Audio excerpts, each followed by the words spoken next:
Ripple effects of a weak rand. How it shapes South Africa's economy. The South African rand has faced significant challenges, recently weakening to 18.7475 against the US dollar.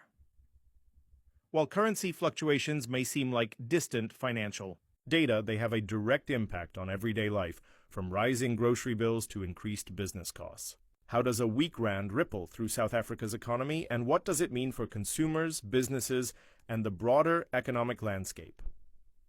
In this analysis, we'll explore the effects on importers, exporters, inflation, and interest rates using real-world examples to bring the story to life. Importers versus exporters, two sides of the coin.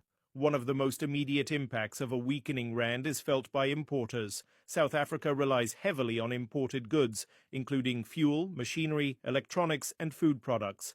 When the rand loses value, these goods become more expensive. For instance, a laptop priced at $1,000 would cost R$18,740 today, compared to R$17,500 just a few months ago. This increase in import costs often translates to higher prices for consumers, creating a strain on household budgets. On the flip side, exporters stand to benefit from a weaker rand. Goods priced in rands become more competitive in international markets, potentially boosting demand for South African products like wine, fruit, and minerals.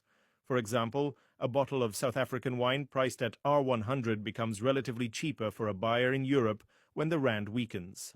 This competitiveness can help improve trade balances and generate much-needed revenue for the country. However, the balance isn't always straightforward. Many exporters rely on imported components for production, meaning they too face higher costs. This dual impact complicates the narrative, underscoring the complexity of currency fluctuations. Inflation and interest rates. A double-edged sword.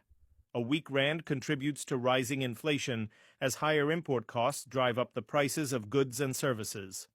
Everyday items like groceries and gas become more expensive, eroding consumers' purchasing power. For example, when the rand weakens by 5%, fuel prices can rise by a similar percentage, increasing transportation costs and affecting the price of goods across the board. Inflation doesn't just hit consumers. It forces the South African Reserve Bank, SARB, to act.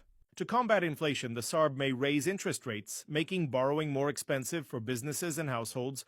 While higher interest rates can stabilize the rand by attracting foreign investment, they also slow down economic growth by discouraging spending and investment. This delicate balancing act highlights the challenges policymakers face in managing the economy amid currency volatility. Decisions to stabilize inflation often come at the cost of economic expansion, creating tough trade-offs for the country's leadership.